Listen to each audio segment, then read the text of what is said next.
Hello, everybody. It is the second Sunday, March 9th, 2025. It is 3 p.m. It's time for your show and mine, Kicking It with Brother Ed. I'm happy to be with you today. As always, I have a very special guest for you, Karen Davis.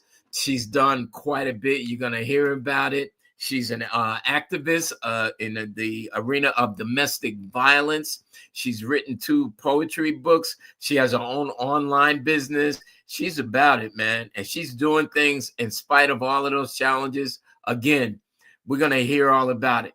What I'd like you all to do, if you're new, give us a thumbs up. Even if you're old, give us a thumbs up. But if you're new, subscribe to this channel because we're trying to build something special here with God's own anointing. So we thank you and we praise God for you. We're happy that you're here. And right now we're going to bring on our special guest, Karen Davis. Oops, that's not Karen, but that's her avatar. Check that out, huh? Is that lovely or what? It's not as lovely as the real thing. So we're going to go ahead and bring her up now. Karen Davis, how you doing today? All right. How are you? Oh, man, I am blessed. So happy to see you here today. How are Thank you you for doing? having me. How you doing today? I am blessed and highly favored. Excellent. Excellent. We're so glad to hear that. We have some questions for you. I see my man Charles Upshaw is on here. He's a regular. He's always on this show, man. We Hi, appreciate you, Brother Charles. Charles. Yes. How you doing, Brother Charles? He says good afternoon to everyone. So we say good afternoon back to you, sir. God bless you. A matter of fact, Charles reminds me of something more somber that I have to mention. I'd like you all to keep the 2 police officers, the families, especially in prayer. One of them got murdered, unfortunately. He was 25. And the reason Charles reminds me, Charles is a retired Newark police officer. But I know him many years. And the other officer is in bad condition. He was shot. So It was very let's just sad. keep Yeah, I them in saw that prayer. yesterday. My heart goes out to their families. Yes. Yes, and I encourage everyone here to keep them in prayer. So without further ado, we had to mention that out. We would be remiss if we didn't. Sister Karen E. Davis. What's that E for? It is for Elaine. Elaine. Yes. Karen Elaine Davis. Excellent, excellent, excellent. We're so happy to have you again. And Thank I got to you. ask you, Karen, number one, where are you from and what are some of the highlights of your upbringing and how did that affect you? Because you're doing a lot and you've overcome a lot. So I want to know, where you're from, how was your upbringing and what are some highlights that may have impacted you at all?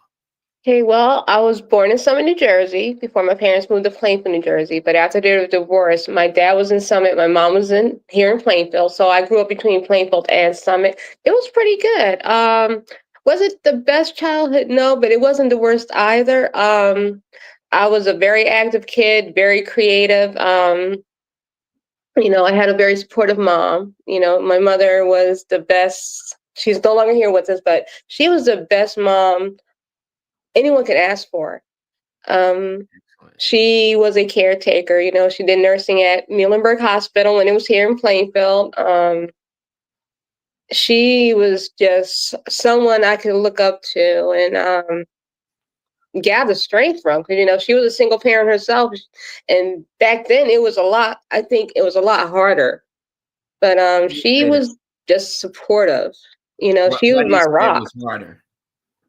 And she let me be. Like if I was jumping on a couch, Karen went into gymnastics. Karen went into dance. Cause I was one of those kids that I flipped off of everything. So yeah. Okay. Well, let me ask, I was asking you, why do you think it was harder then than it is now to be a single parent? Um that's a good question. Maybe I should rephrase that. Maybe it wasn't harder back then, but maybe because just being a single mom anytime is hard. I'd have to say because I ended Absolutely. up being a single mom after my divorce, so I had to retract and think about that. Um, she didn't have a lot of support. I have to be honest. Right. She did it on her own. Like, um, Sure. just like I had her for support. So maybe it was a tad bit easier for me, but she didn't have that support that she needed. Like she didn't have the community behind her. Minus the um people who lived across the street from us, they took us in as family, like they were our babysitters. I would say maybe just about that, but no, my mom, she purely did it on her own. And she's my shero. That's who I look Right. to and where I get my strength from. So let me ask you this. It's kind of personal. So if you don't want to answer, of course, that's your prerogative. Uh, did you know your dad at all? Oh yeah. Good. Yeah, he was yeah, he wasn't always there, but we did have interactions with him like Mm, when I was little. Like I said, that's where we did the back and forth like weekends with dad when we did go out there to Summit. And that's where my grandfather was too, his father. But yeah, he was there. And like for a while we didn't have a relationship. Like and I was gonna say, I was kind of bitter towards him. Like it would sure. be, oh, okay, we're back, and then we would not have interaction again. And it wasn't until I'm gonna say maybe 2012 where we started rebuilding again. And it's crazy how we started rebuilding again because I went to go find my grandfather's his father's gravesite because I never saw it because I wasn't allowed to go to the funeral at the time because I was close to him and it kind of just took me out when he passed away. And okay, we went to Westfield, the cemetery there, and I'm looking for his gravesite, and sadly, he never had a headstone. So I'm like walking back and forth looking for it, and I got into it with a security guard there. Because he was giving everybody a hard time. And I'm like, dude, I'm looking for my grandfather's grave. Do I look like I'm here to steal something from a grave or something? Right. No. Right. Right. So I call my father and I'm like, Dad, this guy's giving me a hard time. Where was granddad buried and everything? And then he let me know that he was there. Like, and the thing is, I kept walking over my granddad's plot. That's the crazy part. Because, But you it was didn't just, know it. yeah. And like, they give veterans, if people don't know, like a little marker. And the thing is, I just couldn't see it. So I found the marker and I found where it was. And he was giving me some insight, like into granddad, like more that I want, I'm like asking him questions, like what happened, why didn't he have the headstone and everything. And I was asking my mom too. And they thought that everything was taken care of because they haven't been to the gravesite in years either. But Right. you know, it was just that I don't know. It had to take me getting into a situation with the security guard there for me to start building that relationship with him again. Hey, God has a plan for everything, right? And he does, and I'm Yeah. glad he did because my dad he for years he was going back and forth with colon and stomach cancer, and he Mm, was in and out of hospice, in and out of hospice. We always knew it wasn't a matter of if, but a matter of when. But he sure. held on until 2018, and then he was just finally ready to go. And the following year, my mom passed with Wow. cancer. But So you've been through a lot hers even in was the a shock I'm sorry, because say again? my mom, when she passed, it was a shock because out of nowhere, um, she got sick, and it was like something we didn't know. It kind of snuck up on us, Right. and she died within 6 weeks of her cancer diagnosis. Wow. So That's always a tough thing for those of us who survive it, but it's yeah. better for the person because they don't have to continue suffering, you know. Exactly, like dad, like I said, it was just like we knew. It's like we were just Right. waiting for when. With her, Wow. we were blindsided. There's And some her death I took the hardest out of any family member's death. of course. Well, let's change gears just a little bit because I want to get into the nitty-gritty, as they say, Yeah. regarding why we thought to bring you on in the first place. Tell us, if you can, as much as you're able to and willing to, about your experience with domestic violence, because I know you're active in that arena right now. Yes, I am. Okay, Wholeheartedly. That is my purpose, is to make people aware of domestic violence, and hopefully to bring people in to advocate with us. sure. When I got married to my husband, we got married and we had our son first in 95, then we got married in, was it 98? Yeah, 98. And no, I'm sorry. I take that. Was it 98? Well, yeah, it was 98. I'm sorry. And no, it was 97. I'm sorry. I just can't remember because it's like I'm trying to just remember everything. But All good. yeah. He hit me once and I was like, okay. How long were you married when that happened? I'm gonna say the first time he hit me was a year. Wow. And I was like, okay, you know what? He's like, oh, I'm sorry. And then like he didn't hit me again, but he would always yell and say stuff. And I'm like, okay, I'm not gonna let him talk to me any way he wants to. And then Good. the it started happening again, and after my first daughter was born, um like he would hang out, go to bars and stuff, and not come home. And I'm like, come on, we worked at the same place. Like, why are you hanging out all night? We have kids that we have to take care of. We have to go to work. We have to take care of a household. He hit me again. He pushed me, and this is when I have my oldest daughter. She was a baby. I had her in my arms, and he literally pushed me down with her in my arms. I'm like, okay, you Mhm. know what? I'm about to call the cops. He's begging me not to call the cops. Oh, I won't touch you again. I had too much to drink, and I'm trying to be as sympathetic as I can. And I'm like, okay, second time. Within about a year and a half, 2 year time span. Okay.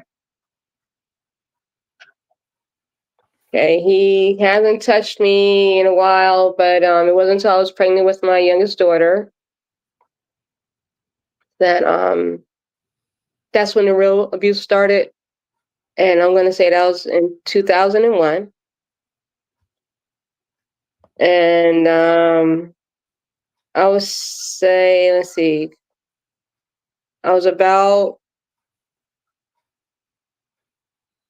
5 to 6 months pregnant when it really started getting worse. And he would punch me, slap me. Um, Wow. like I was going back and forth to the hospital because I was having difficulty with the pregnancy. Like it was a really tough pregnancy, and the abuse didn't help any. Like Sure. he literally one night, because I got mad at him and I threw my ring at him. Like I took it off and I threw it at him. I was like, I don't want to be married anymore because I don't want the abuse, and you don't want to be married. You obviously cheating on me and you're putting your hands on me. He slammed my head into a wall, into the bathroom wall. Mm. And I became disoriented. And then, I went to my mom's house, because I was going back and forth there too, because I was like, I'm not doing this anymore. I was like, if you go and put your hands on me, I'm not going to be with you. Good for you. Like literally, like if he would hit me a certain way, I would lose bladder control. And Wow. I found that to be very embarrassing. I'm like, I'm going to the bathroom myself because this man hit me. He's like, oh, I'm sorry, I'll get counseling. I'm like, nope, going to my mom's house. And then he was like, he wants to work it out. He wants to try to do better. He wants to get counseling. I'm like, okay, I'm gonna try. Because we had just gotten a new car. And like I said, I'm supposed to be on bed rest, but I'm like, no, I'll run around and do what I have to do. And this was March 13th, 2001. And I come back home from running around, but something felt off that day. Something felt really, really off. Um, come back in and he's just acting really strange. And I'm just and you could just feel it. It was a very ominous feeling in the atmosphere. And like I'm Sure. tending to our oldest daughter, because she is like one getting ready to be two in April. I'm like, okay, something just doesn't feel right. He's like, so where were you? I'm like, I was running around taking care of business, you know, and he just had this look, the sinister look in his eyes, and it just really did not feel right. Something said, get your daughter, grab her, and run. But it was difficult because I'm about, let me say, about at this point 7 months pregnant. And even though my daughter was born early, she was like, and she was tiny. I carried huge, and I'm trying to hold a 2-year-old child in my arm and run down the stairs, and I couldn't do it. And I just don't know what happened. I put her down, and he attacked me. He was punching me in my head and in my ribs, and then he just wouldn't stop.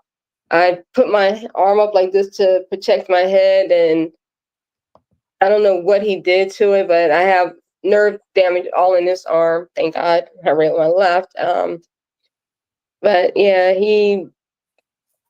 I got up. I tried to grab her again. I couldn't. I'm screaming and everything, and I'm up against the wall, and I don't know where he had pulled it from, but he pulled a knife out, and he put the knife to my neck, and I have a scar right here. It's kind of hard to see, but you can still see it. And that's when the knock at the door, doorbell's ringing, and he's like, "Who is it? Who is it? It's the police." And he's like, "Don't say anything. Stay quiet. Just let them know it was just an argument." He's like, they were really knocking, like, still knocking. And I was like, I let them in, had to buzz them in, and they looked at me. They're, "Are you okay?" And I said, no. I was not going to let this man control me at that point or control Good. the situation. I'm like, no. I'm like, he's hitting me, and you could tell I was, because I'm bruises everywhere, and Sure. you know, I was like, just take my daughter downstairs. My neighbors heard me. Like I said, that's what called. If it wasn't for her, thank God. God knows what would have happened. But I'm like, please just get my daughter out of here, and call my mom. And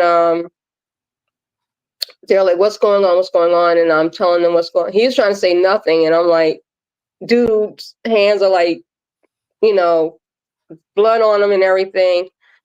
And I didn't know at the time that I had a 3 centimeter gash in my head, Mm. because Mm. I'm trying to, you know, tell them what's going on, and I'm nervous and just hurt because they removed me from the house and took me down to my neighbor's house. And when they called, and they sent the male cop and the female cop, and the male cop was with him. They got in contact with my mother, and it was sad because she had my son at the time. He was 5, and it's just kind of hard to talk about, but Of course it is. she pulls up. He's out with her, of course, and my husband, well, my ex, he was my husband at the time, was in the car, and like, "Oh, I didn't do anything. Don't, mommy's okay, and daddy didn't do anything to her." He's So lying to our let me ask son, you something.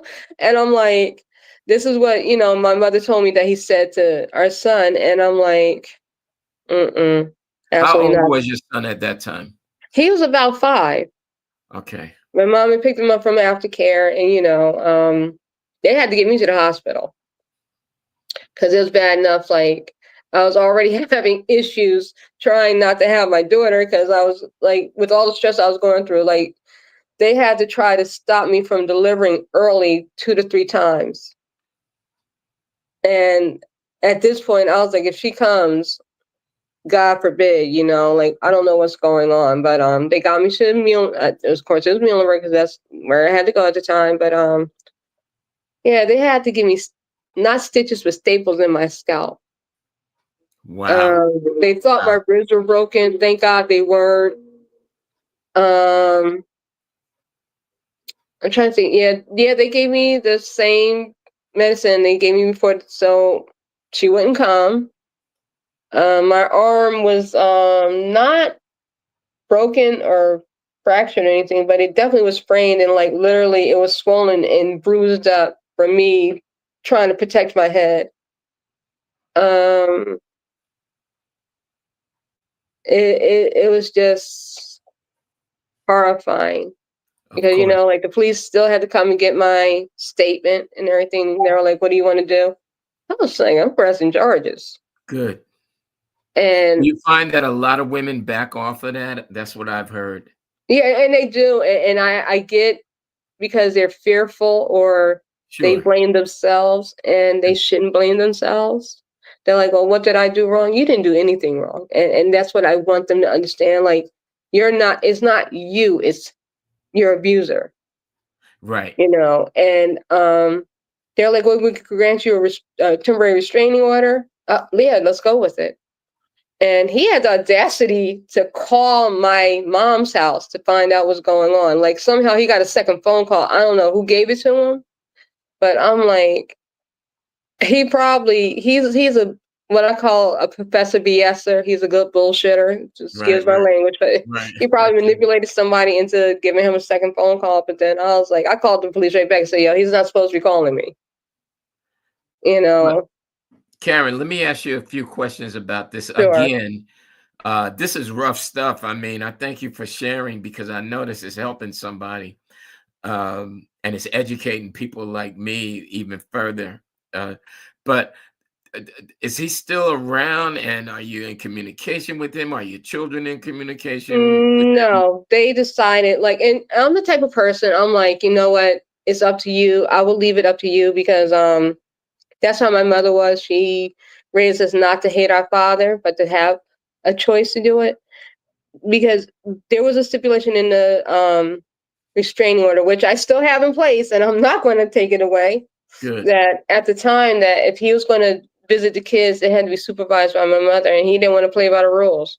Okay, so you don't want to play by the rules, whatever. As they got older, we had to go back and forth to court because of child support stuff. He was like, Right. "Oh, I want to be closer to them." Well, that's up to them.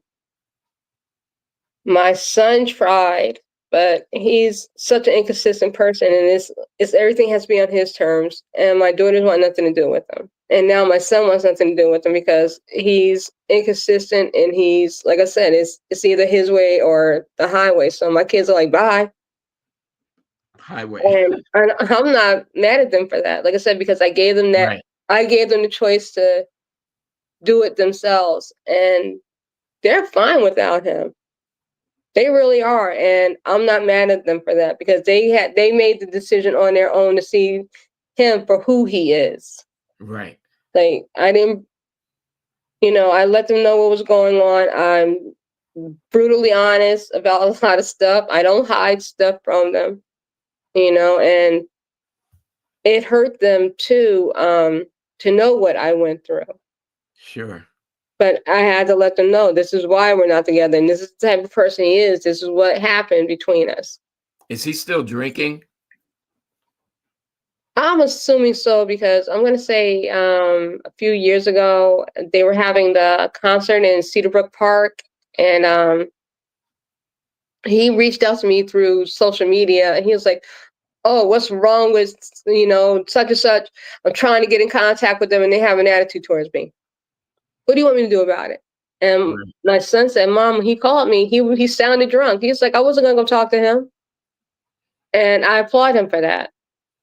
I really do. Like I don't talk to him. I want nothing to do with him. And I know they always say it's the Christian thing to do to forgive but not forget.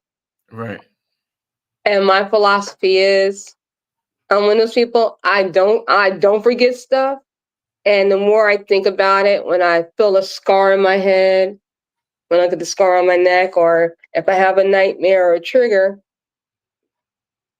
I'm gonna definitely remember. And that's gonna make me not want to forgive you. Right. So I'm like, you step on my foot, fine. I can forgive you, but you tried to kill me. I'm pregnant Right. with our youngest child. um, you're doing this in front of our oldest daughter, and thank God our son was not there that day. Like, you think I really want to forgive you for that? And I'm sorry. It's like, how can you forgive someone and heal when you have triggers or reminders? And I think it's healthy to say and to do it on your terms. Like, no, I don't want to forgive him for what he did to me. Mm, And I think it's okay because guess what? As long as I don't forgive him, he's not in my life. I'm good. My children are good, and we can move on with our lives because he's not a part of it. absolutely. Absolutely. And I want to ask you, we only have a few minutes remaining as the time goes by so quickly. It does. I- I didn't realize it. yeah, it's the same here. I'm captivated, as I'm sure everyone else is, by your story, and it's heart-wrenching. But I wanted to ask you, how do you minister? Because I know you're a minister also. Yeah, well, I became an ordained minister because I was watching a show and I was like, hey, I could perform marriages. Why not? I could perform ceremonies. Why not? Right, right, right. I don't minister that way. I'm trying to get that. I would love to perform a ceremony or two, but my thing is basically I just advocate as hard as I can for domestic violence by designing T-shirts and also by doing my Yes, poetry and doing live videos every now and then. And I just want to tell women, look, it's okay. You have help. You can have a voice. Don't be afraid. that's And it is okay to be afraid. And if you need someone to talk to, oh, okay, you find a church, find a counselor like United Family and Children. They help with that. Also, I tell people pack a bag, stash money if you got to get away. so And it's if like a go bag, like give if in the event you have to leave instantly, you got exactly what that you you have to need. and don't Okay. tell anybody where you are. Have a burner phone. It sounds like, oh, like what you no, have a burner phone. Do what you got to do to get away. Don't and just only the absolute like one or two people that you know you can trust that will not tell where you're going. Those Right. are the people you have give that information to. Don't give it to anyone else. But yeah, it's okay to run if you have to. I mean, you can start over. There's support out there. Like I Excellent. was fortunate to have my mother. I was very fortunate to have my mother. And like I said, I am so indebted to that neighbor that made the call that day. Of course. And, it's like, get the counseling and don't feel guilty. It's not your fault. It definitely is your fault. Stand strong and don't I listen to people saying, oh, he's a good person. And no, absolutely not. You put your hands on me and try to kill me. No, I'm going to put you behind bars and I'm going to keep a restraining order. Is it a piece of paper and the person can ignore it? Yes. But guess what?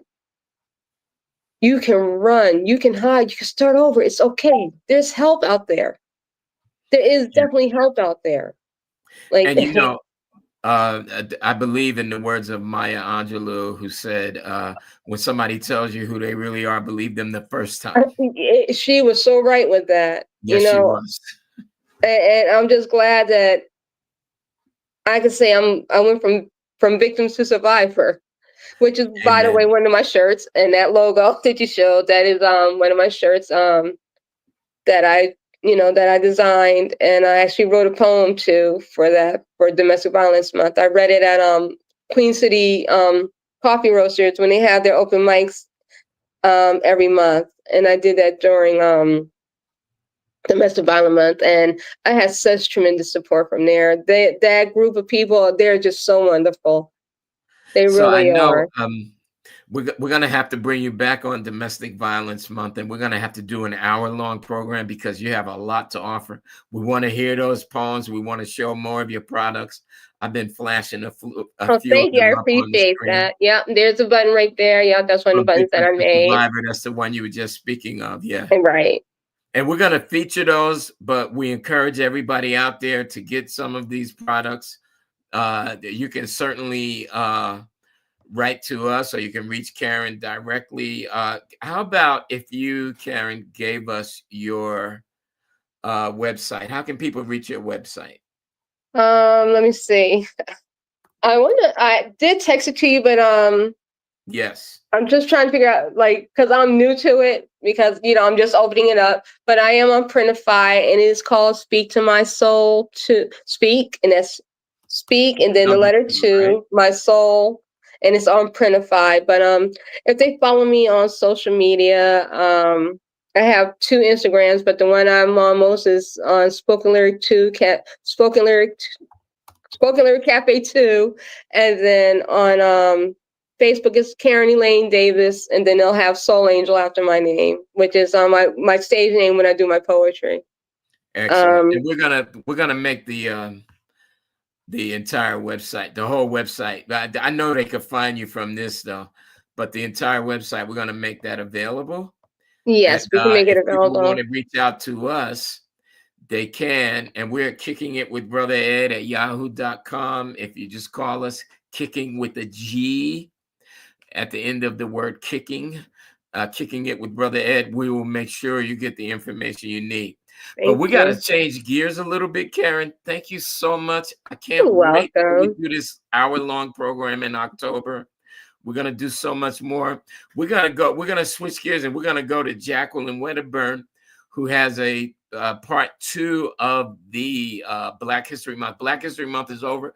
This is Women's History Month. Matter of fact, the reason we featured Karen Davis, because this is a kind of like unusual part of of Women's History Month, but we wanted to feature her because she's an example of resilience, of stick-to-itiveness, of perseverance, and this is something we all need, even after being a victim of domestic violence. And if you've been with us for this whole program, you see how severe it was. But she survived. Not only did she survive, she thrived. And there's so much more that I know about that I want her to share with you come October. So stay tuned. We're going to be advertising it earlier. And we're going to actually give away some of these products that she has as well. We're going to pick up some of those. But I want to go to Jacqueline. Karen, again, God bless you. We Thank thank you for you. coming out. We love you. The good Lord be with you. And we look forward to seeing you again. Okay, bye everyone. Thank you for having me. God bless you. So, Sister Jacqueline is going to close us out with another installment of Black History Month. Sister Hello Jacqueline. there, everyone. That was such a powerful interview because she survived, but my best friend got murdered by her deranged ex-boyfriend. But that was a very powerful interview, and we do have to Amen. get her back on this program in October for domestic violence. Okay, so everyone, last week I was telling you about Morgan August. Hold on one second. Let me get my thoughts clear. Okay, so we were talking about Garrett G. Morgan. Mr. Morgan was the one who invented the smoke hood. That was part of it, but I talked about his early invention was for hair products for women. So Garrett Morgan also invented the the smoke hood protecting device after seeing firefighters struggling to withstand the suffocating smoke they encountered in the line of duty.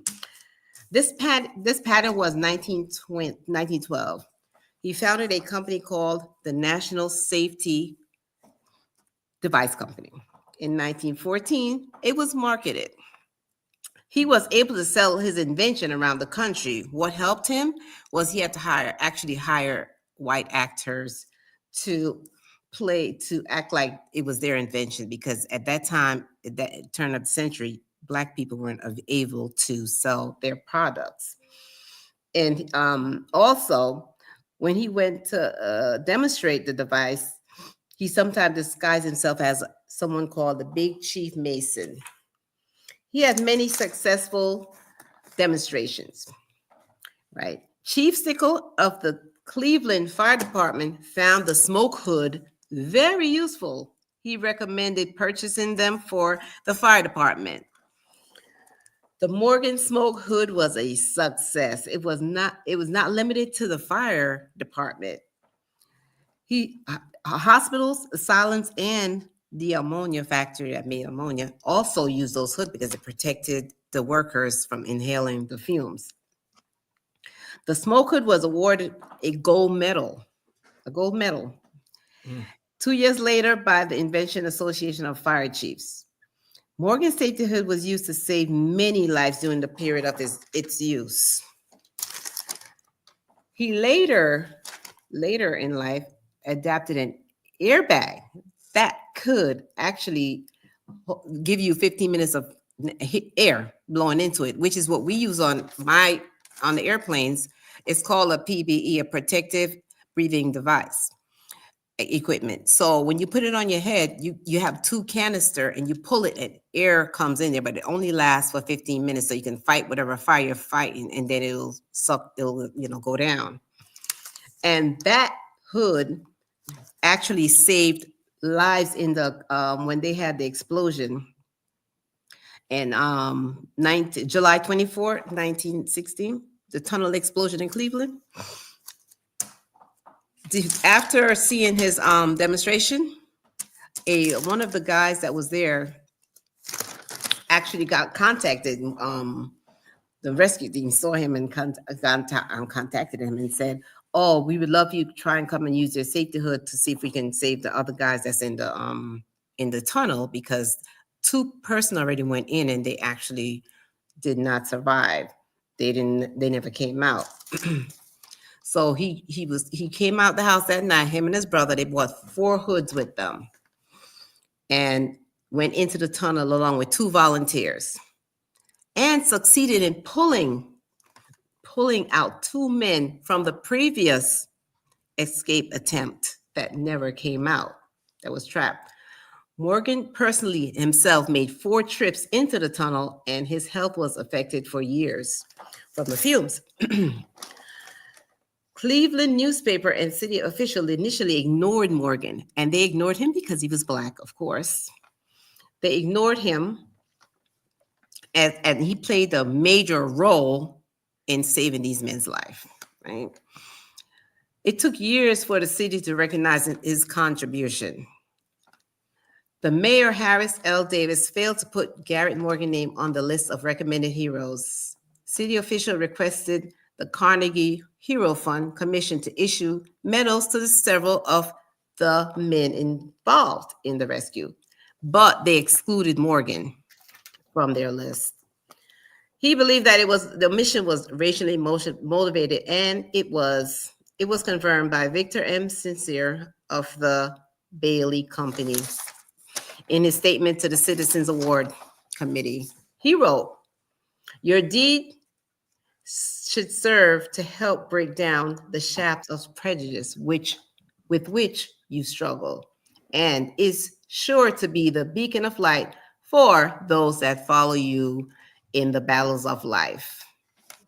That was what the commissioner said, that he knew it was racial motivated, why they left out Morgan's name, and he's the one who invented the rescue hood. In 1917, a group of Cleveland citizens tried to correct the omission by presenting him with a diamond-studded gold medal. After the rescue, Morgan Company received many orders from the fire department and other country, all over the country. When his picture came out as the inventor, a number of the southern cities, they canceled their order because he was Black.